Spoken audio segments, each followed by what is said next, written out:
Hi guys, and welcome back to another episode of Rebuilding Stockport. Today I thought we'd start on the page of Abdurazak Slawi. Since we haven't really shown him much since he joined the club, I just thought we might check in and see how the lad is functioning so far this season as our deep line playmaker. Still getting to grips with the role, but I feel like he's done a decent job, and he's only going to get better in that role as he learns it. Still only 23 though. You know, Premier League, 17 starts, 3 goals, 2 assists, really solid performances for the most part though, which is the key thing. Europa League, a goal and an assist.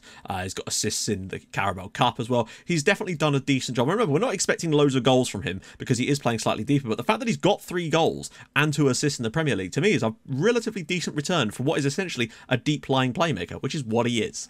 This is the 99th episode of The Save, which means tomorrow's episode is going to be episode 100, which is awesome. So it's going to be a bit of a bonanza, because we'll be playing our Europa League tie, both of the legs in that, plus a load of games off camera. So it might be a slightly longer video, but I'm sure you won't mind, as it's a bit of a bonanza. And I can now reveal, as it turns out we got the draw really early, and I didn't realise that we're going to be playing RB Leipzig in the next round. And that is one of the tougher draws that we probably could have gotten, in all honesty. There was teams from countries that I knew full well would have probably not even got near getting out of our group, and it's a real shame that we got RB Leipzig so early in this. But if we're going to beat, if we're going to be the best, we have to beat the best, and that's what we're going to try and do. It'd be a bit of a shame if it does all come crashing down there, because the board would not be a huge fan of that, but we're going to take what we can get in that game. Liam Miller also won North American Player of the Year, which is really something, outbeating people like Hervin Lozano and big name players like Leon Bailey as well. For Miller to win that is incredible. People like the Building a Nation series because it shows a huge change to the football landscape rather than just the standard nations at the top of the tournament. So it was interesting getting the feedback on why you guys liked the Building a Nation series so much, and it seemed to come down to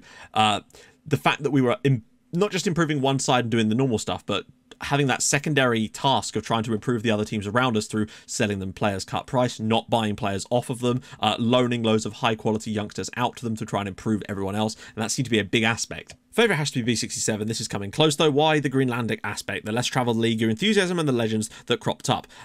So it seemed to be that if I was enthusiastic about it, plus that seemed to be the ingredients for a good save. So I'm very much now leaning towards doing Building a Nation next.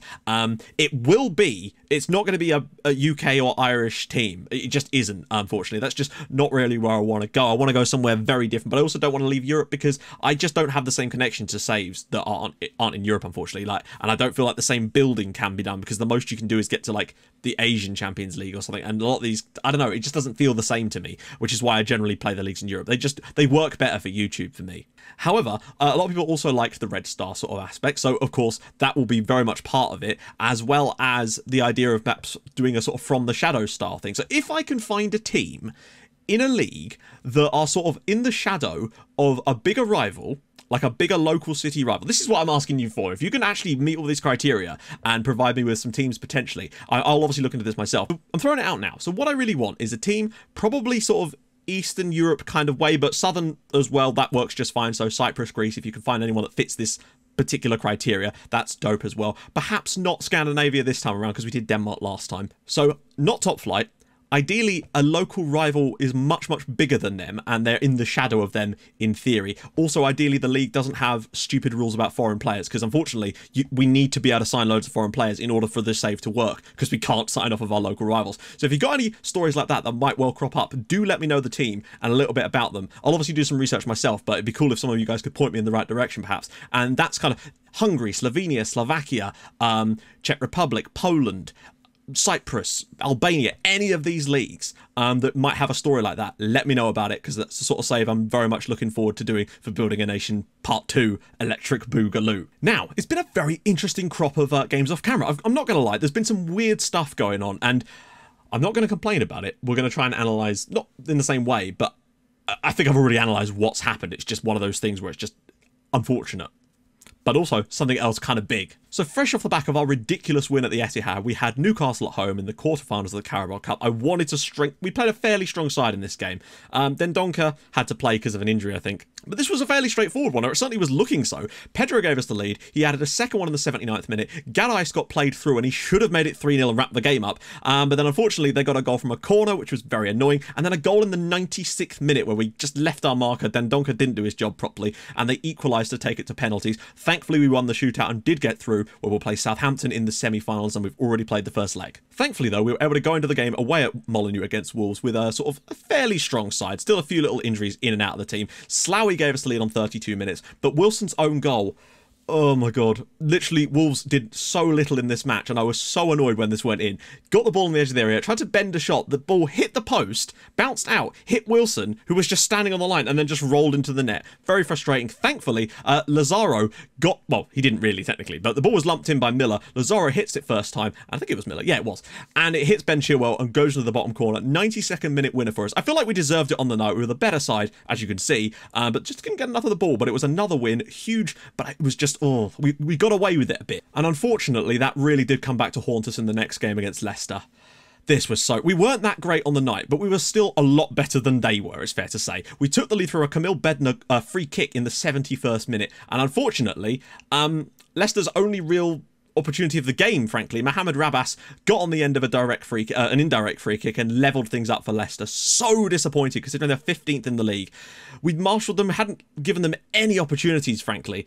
And yeah, we conceded from particularly as we train defending indirect free kicks before virtually every match, and it has reduced it. But over this period, suddenly it's just back, and I don't know why. I believe it might have something to do with Dendoncker having to play a couple of games, but in this one he didn't, and it was just unfortunate.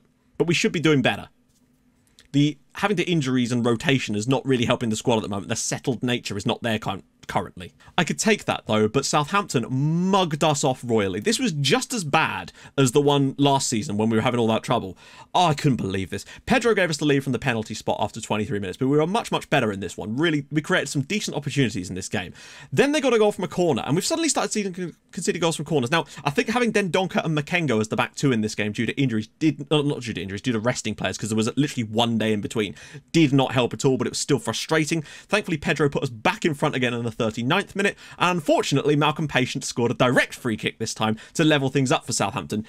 It's so frustrating when you limit the opposition team to literally no opportunities in the entire game, and then they get a corner, a direct free kick, or it's infuriating. But you just have to accept that's going to happen sometimes, and there's really not a lot we can do about it. We're not conceding any more fouls than we were before, so you just have to take it, unfortunately, and it's a real shame.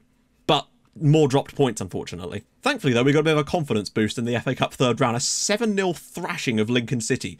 This was quite the result, in all honesty. A hat-trick for Valentino Lazaro, who's now picked up an injury, which is a pain. Gaddice got one, Hunter did get one, actually. Miller got one, and did at Quabu. Everyone was fantastic. A thoroughly fantastic performance. 2 7-0 victories in this season. Quite impressive, and I thought it was just nice to have a bit of a confidence boost. And that confidence was enough to carry us through the first semi-final first leg against Southampton. But yet again, they scored 2 goals off of 3 shots on target, just like they did against us in the league. It was so annoying. This time it was a penalty, and what was Ben Ali? Oh, that's right. Oh, you'll love this.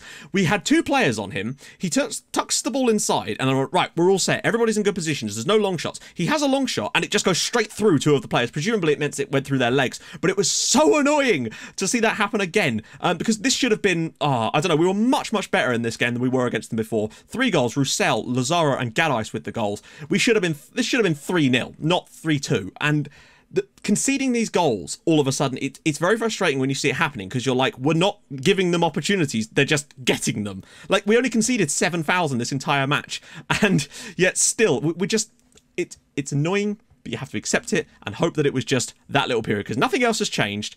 So hopefully we'll get away with it. We've got away with it a little bit. Well, we haven't really, though, because we've been mugged royally. But there you go. We still got through. Well, not got through. We got through to the second leg, where hopefully we can put on a slightly better performance. 3-1 would have been vastly more superior. I could have rested players. But now I'm desperate to get into the final of the EFL Cup, where we'll play Arsenal or Chelsea. We need to do that. Now, one more thing. But before that, quickly show you the league. We're sitting second in the league at the moment. We're 3 points off the top of Chelsea now. They really are starting to stretch their legs. But those dropped points against Leicester and Southampton of what's really cost us. If we'd taken the points from those games, we'd be on 50 right now. But you know, we were bound to drop points eventually. I think having the rotation and the lack of fitness in some of the players definitely did cost us, but what can you do? So I mentioned that I'd found a guy that I thought was Pedro plus type of player, basically. He plays for Amiens. He is 30 years old. I don't know how he's 30 years old and been a regen. I assume it's because Amiens must have got relegated or something at one point in this save or something, and then he generated when I turned the league on in some way. That's the only way I can explain how he's 30 years old.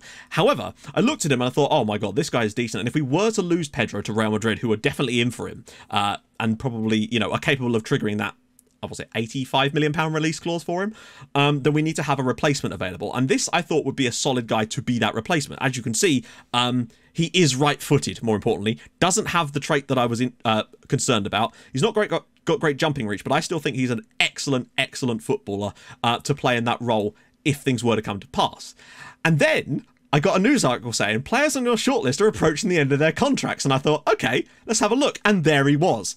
So I put a bid in for him for a contract for next season, and he's joined us for free. Jamie Lane, which is a really strange name for a Frenchman, I guess it's a Jean Milan, will be joining us in the summer for free. We've got this guy for free. Yeah, he's going to be 100 grand a week, but if Pedro goes, we'll have a ready-made replacement that will not have cost us a penny. Okay, sure, we had to play a little bit of a loyalty bonus, but literally, in total, it deducted 700 grand from our transfer budget, and there's probably about another 2 million coming out of other miscellaneous things.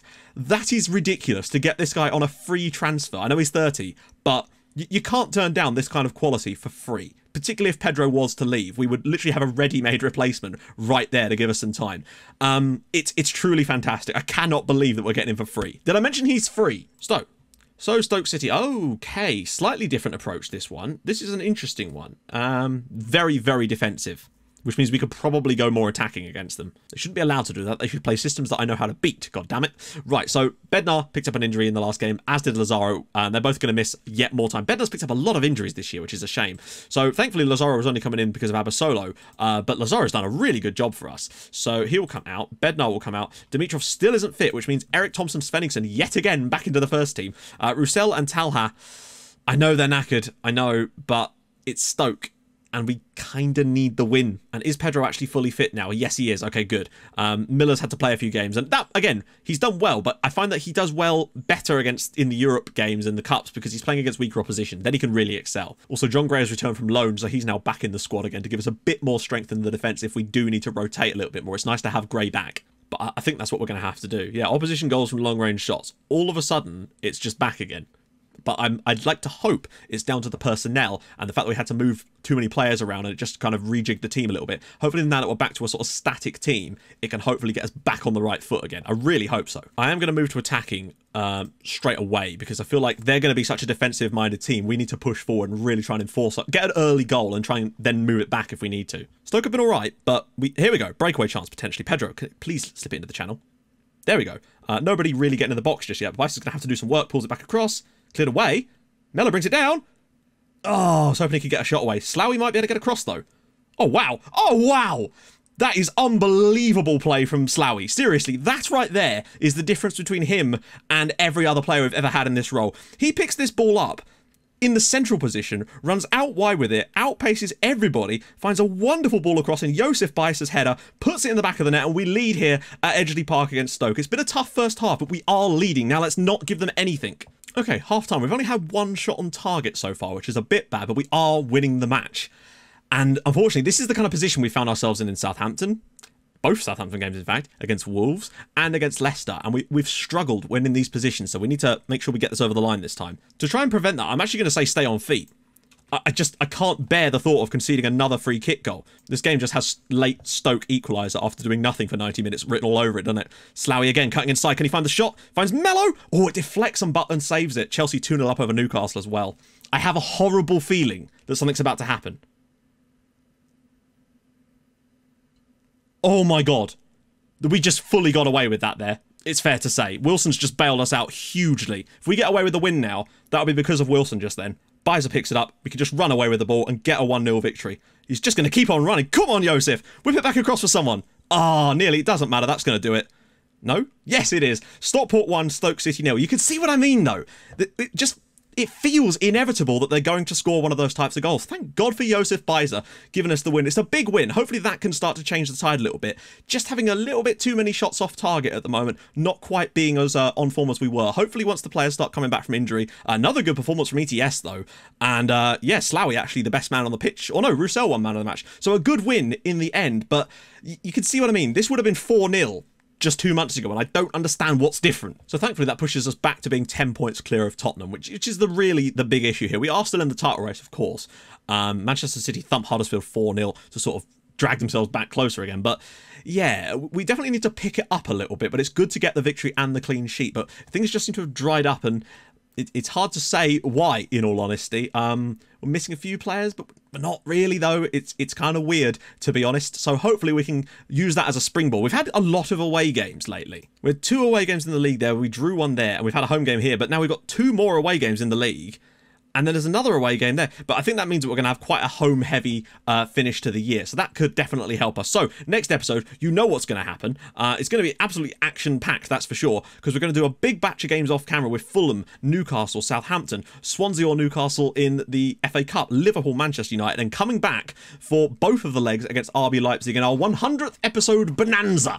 So that is going to be a fairly lengthy episode, it's fair to say. Hope that's all right with some of you guys. So if you've enjoyed this, we got the win. That's the main thing, but we just need to pick it up again. We're still unbeaten since the West Ham game, so there is that, I guess. Anyway, if you've enjoyed it, drop a like. That'd be awesome. It's not for me, it's for the YouTube algorithm. That'd be great. And if you're new to the channel, hit that subscribe button. And yeah, I'll join you guys in the next episode where hopefully we've chalked up a few more victories and we're starting to look a bit more like the team of old, where we're scoring 5, 4, 4, 7, 2, 2. You know, we've just sort of trailed off a little bit. Hopefully we can get that back. See you guys soon. Thanks so much for watching. Bye-bye.